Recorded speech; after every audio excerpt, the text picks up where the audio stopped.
Hey, what's going on, fam? My name is Jamel Tony. Hey everyone, I'm Lakeisha, and welcome to Progressively Becoming. Absolutely. We are back. It is Tuesday evening, wherever you are. Welcome to all of our those watching on Facebook. Good evening to you all, those watching on YouTube, and those that will be listening to on all of our podcast outlets. Good evening, good morning. What's happening? Yes. As always, as you're getting on, make sure you like, comment, and share. And let somebody know PB is on now. We are in the building. And every Tuesday, right here at 7 p.m. sharp. You so rude. No, I'm attempting to make sure that the quality of our stream is up to par, because here's one thing I've noticed, and I'm pretty sure all of you can agree with. Good father. Most people look at things on social media that have great quality, right?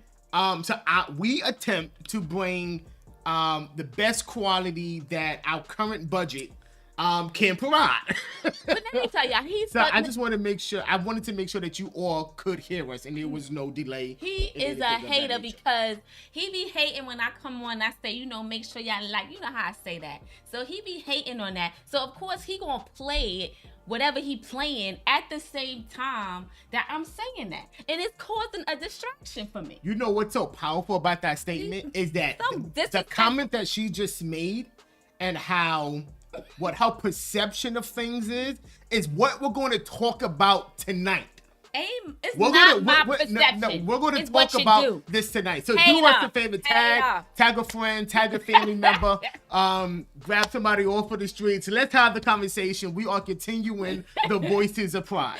Yes. But we thank y'all for joining us. We appreciate all of y'all support here on Facebook, YouTube, on Spotify, Apple, Google, and iHeartRadio. We appreciate all of you. We cannot do this without you. So we thank y'all for tuning in each and every Tuesday. Y'all been riding with us since February. Wow. Yeah. So thank y'all so much. We appreciate y'all so much, and we love y'all. No doubt about it. Hey, Lewis, what's going on? Good evening to you. I wanted to give you a personal shout out. Well, those of you. Guess you're special, Lewis. Yeah, right. Please remember morning devotions every Thursday at 6 a.m. We are committed to the discipline of prayer. Fam, it is the discipline. It really is.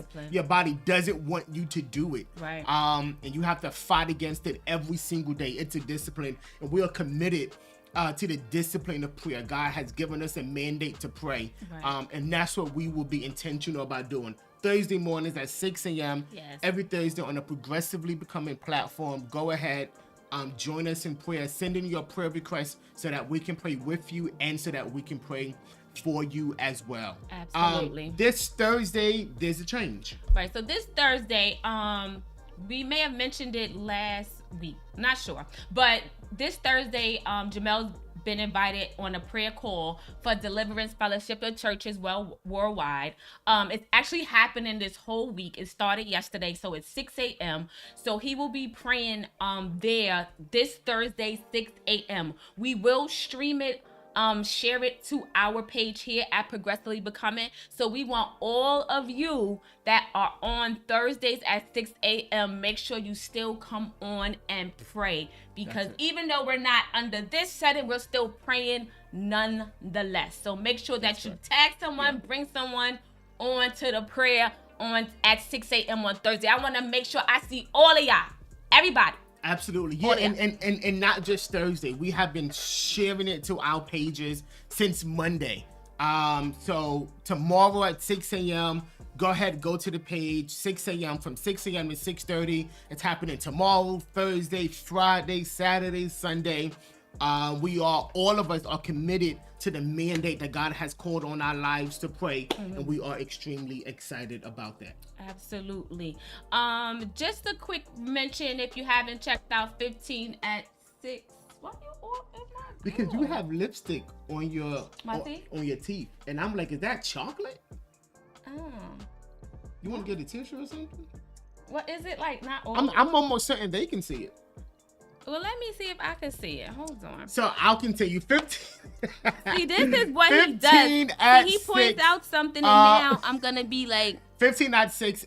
Every month, where we take 15 minutes to just provide inspiration and encouragement. The previous 15 at 6, my wife Lakeisha spoke about the power of forgiveness. Go ahead and check that out. We'll be releasing one this month as well. Yes. So it's monthly, no longer weekly. So just check it out when you get a chance. Only available on our podcast. So you have to download that app if you haven't already. Now is a good time. Well, after this episode, so it'll be a good time. And the next one will be October 28th. We'll be releasing the next 15 at 6. So just wanted to keep that in your memory so you don't forget about those powerful encouragements and inspiration. Also, keep going. We're live. I have to charge my laptop. Keep going. Oh Lord, I tell you. See? So I want to keep going. We've been talking about for the last few weeks, we are doing a coat and clothing drive. So we are soliciting your help. If you have any gently used, or even if you have anything new, we're taking coats, clothes, any hats, gloves, scarves, whatever you have. We want for adults, men, women, definitely children. I'm stressing the children. So if you have any kids clothes that you don't need anymore and they're in good condition, please partner with us with that. You can text 855-997-3031 and you can just say, hey, I want to donate, or hey, I want to volunteer and help you on that day. We're taking clothes and coats up and from now through December 1st. So it's a great cause. We will be in the city of Camden where our outreach efforts have been centered. So we will be in that area giving out coats and clothes to the community because it's a great need. And we want to be a blessing and a help to the community. And we need your help to do that. Absolutely. Also, the Place of Exchange Worship Center Sunday Exchange. We would love for you to be our guest Sunday mornings, 9 a.m. sharp, live here on Facebook and on YouTube. That's it. That's it. God is doing great things for us at the Place of Exchange Worship Center. Yeah. So, y'all come on over and check us out. Be a part of the service. I know we're virtual, but God be getting glorified on that line, y'all. So if y'all haven't stop by this Sunday. What else you gotta say? That's it. You got your stuff is ready? I'm good. Yeah. So listen, over the last few weeks, we have been discussing. Gotta love it, right? Over the last few weeks, we have been discussing. I'm hungry, y'all. We have been discussing the voices of pride. Stomach growling. We have discussed the voice of insecurity, the voice of neglect, the voice of arrogance, which was a really great conversation. And last week we discussed the voice of desperation. Mm-hmm. If you're new to the conversation, for those of you that made it a refresher, go ahead, check out the previous podcast, the previous videos, because we want to refresh you on what pride is exactly. Mm-hmm. Right? Pride is when you have this high or inordinate opinion of your own dignity, your own importance, your own merit, and your own superiority. Whether it is cherished in your mind or it is displayed in your conduct, when you operate in pride, you pretty much think that you're all that. What you say is all that, what you believe is all that, and everything around you has to center around you. Pride is not just expressed verbally. For those of you that don't think so, Ricky. Sorry. We don't want you late for church. I just thought Vicky's comment. I'm sorry, y'all. Pride is not just expressed verbally, but it is in our actions as well as belief. Just because you may not say it does not mean you're not operating with pride. Mm-hmm. Your actions, your demeanor, your beliefs, how you talk to others, your interaction and your relationships, all of that can be prideful. It's not just what you say out of your mouth. And last week we stated this, that a prideful person is a person that is always crying out. Right, so we want to continue the voices of pride. It's not what comes out of your mouth, rather the voice that comes from you. Right, it is the voices that come out of you. That is the voices of pride. It's not about nobody else today. This is no judgment on anybody. Right. Today, for this series, tonight, we judge us. We judge us. We judge us. We Right. look at ourselves in the mirror. Right. Yeah. Exactly. And just so you are reminded, or just if you're new to this, desperation is a state of despair. It's typically one which results in like rash and extreme Absolutely. behavior. So prideful people are desperate for a sense of belonging. They're desperate for help and hope. And this desperation causes you to act in rash ways. And that could be verbally, that could be your behavior, your actions, your decisions. And despair, what we discussed last week, is the absolute extreme of self-love. That's good. That's good. And that pride's voice is rooted in hopelessness and in despair. So again, that conversation was great. That's just like a little tidbit of what we discussed last week. So if you missed it, please just go back and check it out. And then last week we was discussing the multiple forms of hopelessness. Yeah. So I don't know if you those of you that were watching, we discussed alienation, we discussed forsakenness, and we discussed powerlessness. That's good. Which was very, very good. And what we want to do before we go on to the next voice of pride, we just want to give you some more signs of hopelessness and that voice. That next one is lack of inspiration. Yeah, when you don't feel that, when you don't mentally feel that you're creative or mentally stimulated, you may develop a type of hopelessness. You may feel that there's a block, or you're unable to create in some aspect of your life, and that may get you into hopelessness. I know for me personally, sometimes I have like writer's block, or sometimes the things that I have to create, I just don't feel motivated, right? I don't, sometimes I lack inspiration. All of us in our lives can sometimes lack inspiration. And that lack of inspiration, that decrease in motivation and or creativity can lead us to feel hopelessness. Was like, okay, like there's no sense of hope. There's no sense of belonging. And that it's something that we have to be mindful of, that just because you may lack inspiration and motivation does not mean that you're hopeless. Right. Yeah. Right. Yeah. Right. I mean, we've all probably had feelings of this lack of inspiration. Yeah. You may feel like you're not qualified, or what your idea isn't good enough, or like Jamel said, you just don't have an idea. I've been there where I don't have an idea. Nothing's coming to me. Right now, my mind is blank. Yeah. And then that can make you feel, hopeless and down on yourself, so we got to just be mindful, of that. Also, oppression. This type of hopelessness is associated with feeling of not being treated fairly, equally, particularly at a macro level. And I know we've all been there, where you feel like you ain't been treated fairly, you ain't been treated equal. I've been there. Some of us still may be in that situation now. Systemic and persistent racism or sexism, for example, could lead to oppression and hopelessness. Correct. And I think that's something, speaking from the African American experience, right? That oppression, unfortunately, it's sad to say yet so true, is that you cannot discuss the African American experience without discussing the oppression that many of us and our forefathers and ancestors have suffered. And that can make us feel hopeless. I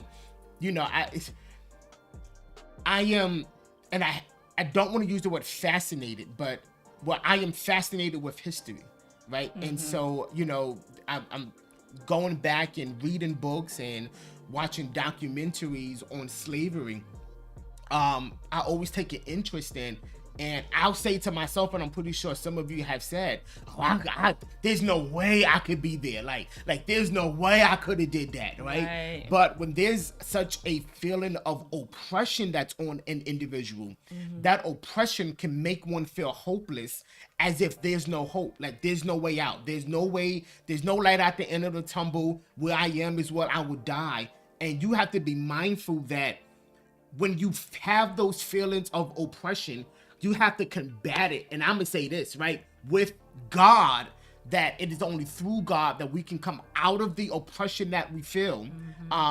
Because what the enemy will want to do is have us believe that we're stuck, we're stagnant. This is where we're going to end up at. Where I live is where I live now, is where I'm going to die. Like there's nothing else better for me. My horizon is bleak. And that can lead to oppression and a sense of hopelessness. But you got to combat that with the truth that God is not done with me yet. That there are greater things in my future, that just as our forefathers and our ancestors, when they were slaves, they probably would not have imagined where we would be at today. That, we just elected the first African-American president. They probably could not have imagined that. Right. But you just got to believe that there's hope for me after all.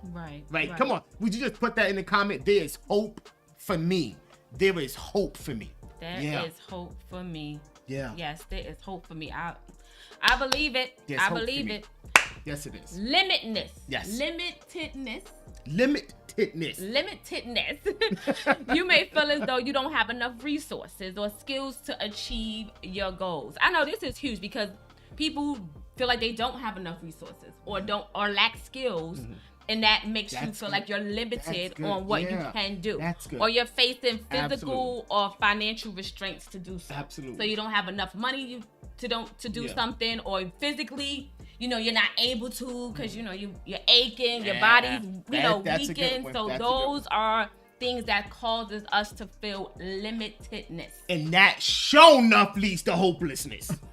When you look into your wallet and you don't know what happened to it, or there's some type of infirmity that you may be experiencing, or you just don't have the resources, it can make you feel hopeless. It can make all of us have been when it's just like,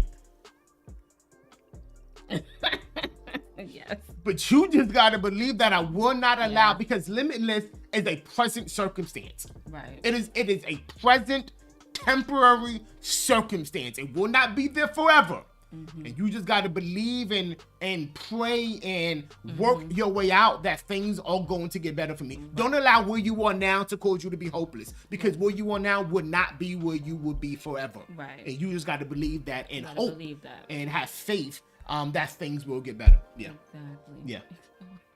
I'm sorry. I'm just I'm looking at these comments and it's just cracking me up. And we got a message that our grandson is kissing the TV because he sees us on there. So I have to give a shout out to my baby. What up, Noah? I love you, Noah. I love his parents too, but I love Noah. Helplessness. This is good. Feeling that you're unable to stand up for yourself or act without someone's help may result in this form of hopelessness. This is good because sometimes, we allow people to do us any kind of way, talk to us any kind of way, treat us any kind of way. And because we don't like conflict or, we don't like, strife, that we just take that. And it makes you feel helpless, you're under attack and you don't have any way out. But stand up for yourself. Hey, stand up for yourself. It's okay to stand up for yourself. Yeah. Because you are worth it. Yeah. Don't allow anyone to treat you and talk to you and handle you in a way that's not respectful. Yeah, that's good. So that's good. Don't allow that. Yeah. Stand up for yourself. Yeah. And we can have a whole conversation just about that. But people will treat you and attempt to treat you how you allow them to. Right. And people feed off of that sometimes. Yeah. They feed off how their bullyish ways, makes you feel, and they thrive for that because they know you ain't gonna do nothing, you ain't gonna say nothing, so I can say, do, and act however I want to this person because they ain't gonna do nothing anyway. Yeah, put your foot down. And for some of us, and we got to go to the superficial voice, but for some of us, there are some relationships, and I'm just not talking about intimate relationships, right? But there's some relationships, so we got to put our foot down and say, you know something? Enough is enough. I would no longer be taken advantage of. I would no longer be bullied. I would no longer be talked down to in any demeaning way. Enough is enough, right? You have to find your voice and stand up for who you are. Enough is enough. I'm not going to allow you to do it. You may think you're grand, but you're not. Your presence in my life, I'll miss it, but I don't need it. Right? Enough is enough. I have to stand up for myself. Enough is enough. Enough is enough. That's good. So tonight, let's go deeper. Tonight we go deeper. We go deep. And we are talking about the superficial voice. Put that in the chat wherever you are. Say the superficial voice. This is going to be good. And superficial is appearing to be true or real only until examined more closely. Then you realize that what you thought was true and correct is not. So this may be like another eye-opening conversation like we had with arrogance. Remember, we're talking about us. It's us. It's us. We're not talking about anybody else. We're talking about us. Because the truth of the matter is... And this is the superficial voice, right? You may not be as important as you think you are. Let that marinate to us all. You may not be as important as you think you are. Let's have a moment of silence. Someone's ego just died. Remember, that's the superficial voice. Moment of silence. Someone's ego just passed away. Ashes to ashes, dust to dust. Yeah. True, I'm thinking. Did I ever think about that with me? Like, and it's so amazing, right? Because we can only talk from experience, right? We pastors love church, grew up in church. I love the church. Yet I just find it amazing how I am in contact with leaders, spiritual leaders that just believe that they are more important than everybody. And just because you're called to a certain assignment does not make you better than anyone else. And I have seen spiritual leaders have like 8 to 12 adjutants. Those are people that serve the leader and surround them they are the president and they are untouchable. And it amazes me because if you take certain individuals out of their environment, will they be just as important as they think they are? Because oftentimes our environment and the people around us, where we associate ourselves with, oftentimes our environment inflates our ego to something that's inordinate. That's good. Right? And you are not grand as you think you are. For some of us, we think our opinions are better than everyone else's. Right. Honey, it's an opinion. It is your opinion, right? Your opinion is not truth, nor is it fact, perhaps. Right? Your opinions are not better than everyone else's. Everyone has an equal say in what they believe, and we cannot allow our opinions to think they are better than others. Because here's what happens. If you think your opinion is grand and ground in truth and fact, the reality is you're probably not going to have many conversations with people. Right. Because if we're conversing and whatever I say, you rebuttal with what you think, I'm not going to continue that conversation with you because it's not a conversation. Right. Exactly. Right? The superficial voice is when you think you are so grand and important until examined closely. Mm-hmm. And you realize, perhaps I'm not as important as I think I am. It has nothing to do with our confidence. We all should be confident. Right. Right? We all should have a level of confidence, right? We all should think that we are, grand in some area of our lives, right, but not at the expense of other individuals and not at the expense of the furtherance of your life. Exactly. Just so, like, sometimes we'll think, if I'm not there, it won't happen. Or if I'm not there, it's gonna fall, it's gonna fail, it's gonna falter. Like, I'm the be all to be all. Like, if I'm doing this one particular assignment or I'm over something, if I'm not there, then, it can't be done. It's gonna mess up because I'm not around anymore. Well, no, honey. It will continue to go on because it ain't about me. It's about whatever that task is, whatever that assignment is, whatever that job is. And to be honest, the show will go on if I'm not there. The question that you have to ask yourself, right, is who's more important? Mm-hmm. Is it you or is it the assignment? Mm-hmm. That's good. Hey, that's good. That's good.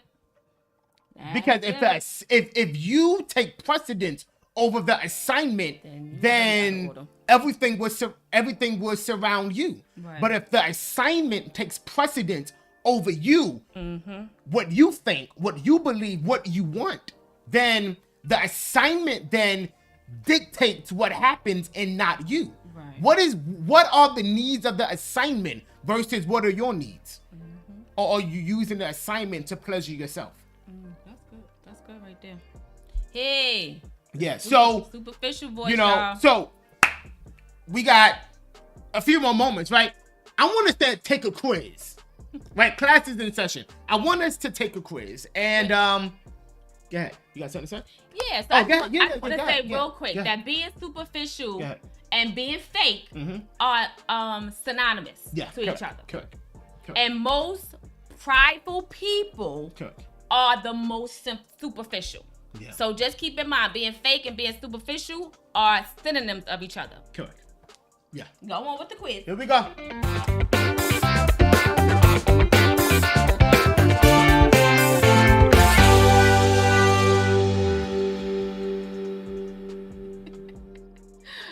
How fake are you? Let's talk about it. Here we go. Let's go. Let's have a conversation. Here we go. First question. Do you ever wear clothes that you don't like? Every day? Not at all. Wait a minute. I gotta go back. In the ham sandwich. It's moving too quickly. All right. Do you like all of your friends? No, of course. Friendships are complicated. Or what friends? Right? Do you like all your friends? Here we go. Do you judge people by their appearances? Of course. Never. I try not. Or it depends on the person. Do you ever fake a laugh just to fit in? All the time? Sometimes? Really? Or never? Do you ever wear clothes that you don't like? Every day? Never? Really? Depends on the day. I'm gonna let that keep going so that you can see the questions. Oh, you didn't do this one. How hard did you try to fit in? Yeah. Try the best I can. Not at all. It's top of my priority. Or I'm constantly trying to fit in. That's good. Yeah. Yeah. Do you like your friends? Do you judge people by their appearances? Hey, come on, y'all. Be real with that one. Do you ever fake a laugh just to fit in? Gosh, I do. I do. I've done that. But it's like not really funny, but I'm just... Do you ever wear clothes that you don't like? I put on clothes sometimes I don't really care for. Yeah. That's what we do. The purpose of PD, and I hope you was writing down those questions. The purpose of PB is to become the persons that God has called us to become. Right. Right? That can never happen if we are not honest with ourselves. Right. Like, the reality is this. Here it is. Most people have a difficult time allowing God to mold them and shape them into the person that he wants them to be. Mm-hmm. And these are the individuals that wear the mask. Mm. Go ahead and throw that in the comment. The mask. Mm-hmm. So the question is, Alicia. And so the question is, what is the mask? Lady Goodson said she not answering. She said she not answering that at all. Ouch, that was an ouch moment. That's true. What is the mask? Go ahead and put that in the I comment. want to answer some of those questions as well. Yeah. So the mask is anything that hides your true identity, not just physically, but emotionally, mentally, spiritually, and even sexually. We're talking about it, right? And when you wear the mask, when you wear those things that hide every aspect of your being, your sense of significance, the mask hides that. Right. The mask hides your purpose. The mask hides your personal qualities. The mask even hides your values. They become distorted. They become hidden because the enemy, watch us, our enemy does not want us to walk in significance and purpose. And pride is a mask. Yes, it is. And it masks our significance and our purpose. And as we said weeks ago, pride is a cover-up. It's a cover-up. And one of the voices of pride is the superficial voice. Have you ever asked yourself the question, who am I? Oh, yeah, plenty of times throughout my life. Yeah. Sometimes you're trying to figure out who you are. Yeah. Trying to figure out who your identity is.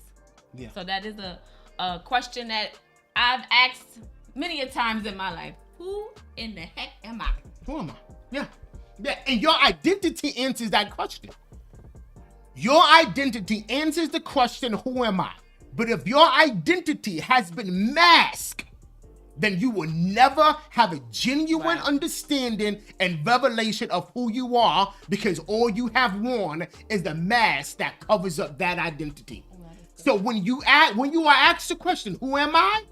You'll say either your name, you'll say where you're from, you'll say what you do. You'll never get to the core of your being because the mask has covered up your true identity. Wow. It has covered up your significance and your purpose. Who am I? And your identity answers that question. Correct. Yeah. Yeah. And so, what if we told you that there are two types of identity that often become clouded, and your response to that will prove it? Correct. So again, who am I? Correct. So there are two identities. There is personal identity versus social identity. Go ahead and put that down for my note takers. You have personal identity and social identity, right? And I can tell now we may have to pick this up next week. Personal identity is the concept of how we think of ourselves. Right. Personal identity. This involves factors that we can control, Right. Like our decisions and our interests, and those we can, such as our families and our race. Right. Our personal identity is how we perceive ourselves. However, social identity, Right. Is how others perceive us. absolutely, yes. So people naturally recognize our characteristics within our cities, like the school, our career, community context. Society will identify each person from these characteristics. Society identifies us from our characteristics. It's true. Yeah. Then place that individual in a collective group with others that share those same characteristics. Just like those census they come around. Yeah, correct. Yeah. And it's based on, the community. Correct. and characteristics of where you live. Correct. So some social identities may be defined by our marital, financial, occupational, religious, and behavior status. For example, why is it that most races, and this is not a sweeping statement, right? Why is it that most races live within communities that are dominated by that same race? Yeah. It's true. Social identity. Why is it that most people connect with other individuals that share the same characteristics? Social identity. Social identity. Who am I? Have I allowed society to define me? Wow, that's good. And how you act, and what you say, Yes. and the choices that are made? Have I allowed society to define me? And you know the crazy thing about identity? Here it is. Most people have this contradictory complex because what you say and what you do are not always the same thing. Right. Because your lips can lie, but one thing that cannot lie are your actions. It's your actions. Oh, absolutely. The truth will come out eventually. It comes out. You can say what you want, but your actions. I'm more about actions. Yeah. You can tell me that you love me till you're blue in the face, Correct. but if you're not showing that type of action to me, and it's contradictory to what you're saying, I'm gonna go by what your action Correct. is showing me. Yeah. That's how you normally respond to things. You go by actions. Because it's so easy. It's easier for us to tell a lie verbally than it is for us to lie with our choices and our decisions. Oh yes. Ouch. Some people lie like it's second nature. And your choices and decisions will tell on you. It's true. So what are signs of a superficial person? We got like 5 minutes, so we gotta roll. What are signs of a superficial person? What are some signs that we can identify in our lives that probably suggest that we are not as grand as we think we are, and that we really aren't it upon closer examination of ourselves? Are we operating in this superficial sense that we are better, bigger, and grander until we really look closely? What are some signs that you may be superficial? Take a breath. Take a breath. Take a breath. We'll get through it together. Trust me, we will. So Trust me. some signs are your relationships are self-centered. Talk So about it. have you ever been around someone who only seems to care about what they get out of the relationship? It doesn't have to be like a romantic relationship that we're talking about here. I mean, it can be, but it can be any type of relationship. And it's any relationship that seems to have a very self-centered and self-interested party can be the sign of a superficial person. So keep in mind, superficial people care only about what they can take away from the relationship. Take. So they are not known for wanting to give back. They tend to make it clear from the jump that they are not going to contribute more than they absolutely have to in order to maintain a relationship. So they pretty much giving you the bare minimum. And either they'll say that with their minds, but more frequent, they'll demonstrate it by their actions. Absolutely. That I'm not giving you what you perhaps need, I'm giving you the bare minimum. They'll probably never say it with their mouths, but they will demonstrate it by their actions and their choices. Right. And they do the bare minimum just to keep you.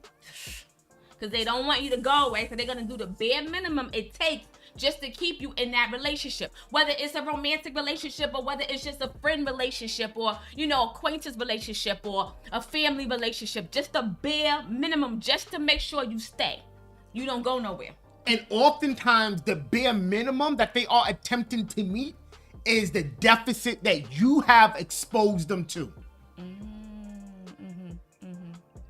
Because if you expose to me some deficit in my life,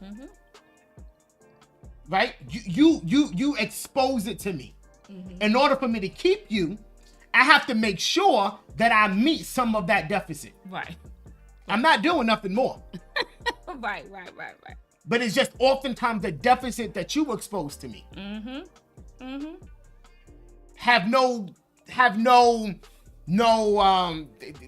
There's no plan for a deeper, more meaningful relationship. There's no substance there. There's no root there.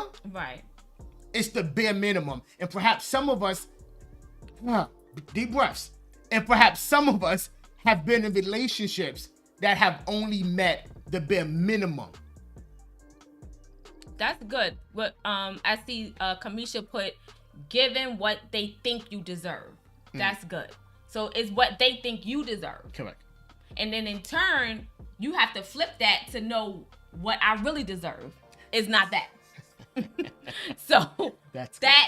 That's good. But they're gonna keep taking and taking from the relationship, all so they can get everything they possibly can. And when this happens, it often leads to you feeling very unhappy, hurt, and bitter. And it's also a good sign that whatever this relationship you're in needs to be terminated. Excommunicado, as they say in John Wick. Excommunicado. No, but seriously, like, do you ever have a relationship? See, me, the type of person I am, and I could be real and truth about this, is like, if I'm gonna be friends with you, I need to have that friendship reciprocated. So if I'm the one that's always calling you, if I'm the one that's always reaching out to you, if I'm always the one that's making like an effort to develop this friendship or whatever kind of relationship it is, and I'm not getting that back from you, then that's gonna make me feel like, okay, I'm not as important to you as you are to me, and now I gotta reevaluate this relationship because it's hurting me and it's making me unhappy because I'm doing all the giving and I'm getting, you're not giving anything back. So that's how I am when it comes to like any kind of relationships. If I'm reaching out to you, sometimes hey, pick up the phone and call me. Hey, sometimes run by and see how I'm doing. I shouldn't be the one always having to reach out and hey, because eventually I'm like, hold up. You're okay with not calling me, so I'm going to be okay with it too. That's just how, and that's honest, that's me real, and that's how I am. Yeah. You may not agree with it, but that's how I am in relationships. I need to feel that just as I'm making an effort, what's wrong with you? I understand that. I understand. It's nothing for me to make. It's nothing for you to pick up the phone and say hello. It's nothing for you to send a text and say hello. But if one person is always just doing that, eventually it's gonna falter because the relationship is one-sided. Yeah. That's just how I feel. Yeah, and we oftentimes have this discussion, right? And me playing the devil's advocate. Hey, Martha.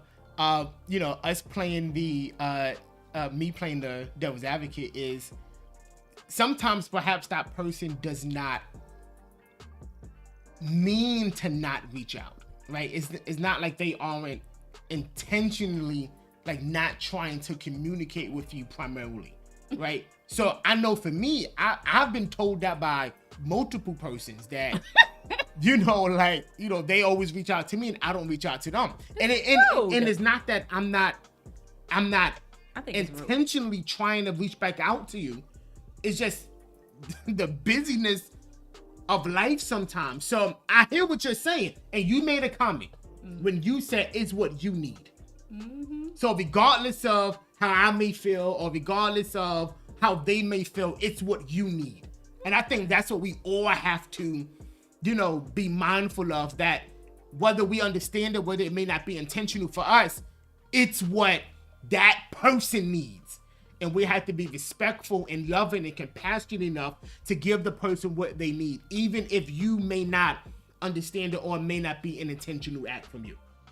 Well, I mean, I get that, but at the same token, like, we can use us as an example. Mm-hmm. In order for our relationship to have grown to where it is, I had to reach out to you. You had to reach out to me. You communicate to me. I communicate to you. We worked that thing together. I understand, but and had you not communicated with me, or we worked this thing together, we probably wouldn't be here today. Probably would. At the same time, I this is just me. I just think that sometimes the deepness of that relationship may be defined differently from each person. Right? So if you're constantly reaching out to a person, like you're trying to establish a relationship or foster a relationship, whereas in that person's mind, going back to you, it's like, okay, yeah, we have a good relationship. Right? So, you know, I'm always calling. That's why. That's all that is. It's like, yeah, we got a good relationship because I'm always calling. Like, I'm just saying, like, we as people, we naturally, want to be, we want that reciprocated. So it's just like the same way you want somebody to reach out that you want me to reach out to you, is I want you to reach out to me too. I understand. You ain't got to do it like, it don't got to be even for me. Like, I don't got to reach out to you 10 times and you reach out to me 10 times. No, it's like if I reach out to you 10 times, you can't contact me once. Come on, that's all I'm saying. And we get, I don't want to stay on that, but that's all I'm saying. It doesn't have to be this, but it has to be something for that relationship to develop into whatever it's supposed to be. Now, once we develop into that, maybe I'll realize, okay, this is just how this person is. But if I've never get a chance to know you or develop that kind of relationship, then I don't know. I'm just thinking you being rude and you don't want to have a relationship. So if you don't, okay, we don't. It's probably just the way that person is. But exactly. But how do I know? How would I know that if I don't get to know you? Have you? Okay, so here it is. Have you ever had a difficult conversation with that person? Hey, listen, I constantly reach out to you. I don't hear nothing from me. I just want to make sure that we are attempting to build and foster this relationship together. Like, have you ever had a difficult conversation with that person, perhaps? No. Okay, well then it's like if I don't know I can't know your need. That's if just you don't common courtesy. But I can't know your need if you don't express that. I just think it's common courtesy. But I mean, what do you guys? I think it's just common courtesy. If somebody and I tell Jamal this all the time, when somebody reach out to you, answer them back. I think it's just rude. Yeah. Like, straight up. And it's true, Alicia. Sometimes people only reach out to you when they need something, or they want you to do something. Just call me just to see how I'm doing. Don't call me every time you need something. But that's a whole nother conversation. But we'll pick this up next week. And some family members, Mom, are like that. Absolutely. And it's no love lost. It's just that they are like that. But I think it's a little different when it's family, because it's family and family. But I think if I meet you for the first time, okay, so and now I'm trying to develop a friendship with you, we can't go into the friendship where I'm the only one trying to foster or develop the relationship. Now, when we get into being a friend, and then I realize, hey, this is just how you are with everyone and not just me. Gotcha. Then Okay. I'm okay with you calling me once in a while and I'm calling you most of the time. But we can't develop a relationship if that's the narrative, because I'm trying to get to know you, you're trying to get to know me, and that is two ways. We got to do that both ways. I understand. Relationship has to be both ways. I guess we can talk about this a lot when we have our relationship series. It's gonna be good. I can't wait. Lady Goodson, some people, they'll just pimping your anointing. Oh, Lord have good mercy. Jesus. Woo! Ain't you Good right? Lord Ain't you alive. right about that? So that's why some family members' messages stay unopened. Listen, fam. Reminder: Thursday, but listen, not even just Thursday. It has nothing to do with me. Right. Like, or seriously, it has nothing to do with me. Tomorrow, and we mentioned this on TPOE. It started on Monday. Deliverance Fellowship of Churches Worldwide. 7 days of prayer and intercession. 6 a.m. to 6:30 a.m. every single day this week, leading through Sunday. Tomorrow, all of you should be praying. Right. We have been streaming it on our page as well. All of you, in lieu of our typical morning devotion on Thursday a.m., 6 a.m., we will be with Deliverance Fellowship of Churches Worldwide. That is the covering that God has graced my wife and I and TPOE to be under. Shout out to Bishop and First Lady Jones. We are in all of the DFOCW patches. We are extremely excited about that. Meet us next Tuesday for another conversation of PB. We're going to continue this conversation because it really took a turn. So if you don't hear anything from us today, Alicia, open those messages. All right, respond to them back. We all can do a better job at responding back to those persons that we claim have value in our lives. Click on the message. So at least open it. You don't click it because you don't want them to see that you saw it. So I apologize if I've done that to any of you. Most of you know who I am. I see the message, but I may be caught up and busy with something. I think I've done better. I will continue to improve. You have. For those of you that have not been reaching out to my wife, Lakeisha, she really needs you to reach back out to her. Good night. Good night. Please don't. Good night. But anyway, we will pick this conversation up next week. As always, it's always fun conversating with you all on Tuesdays at 7 p.m. Somebody call her, please. Somebody call her. But what are you trying to make out sound like I'm desperate? You're not desperate. And anyway, he is so... This disrespectfulness has got to go. The voice of arrogance and desperation. I tell you, help us. But thank y'all for joining us for another conversation. You guys have a blessed night. We love y'all. Take care.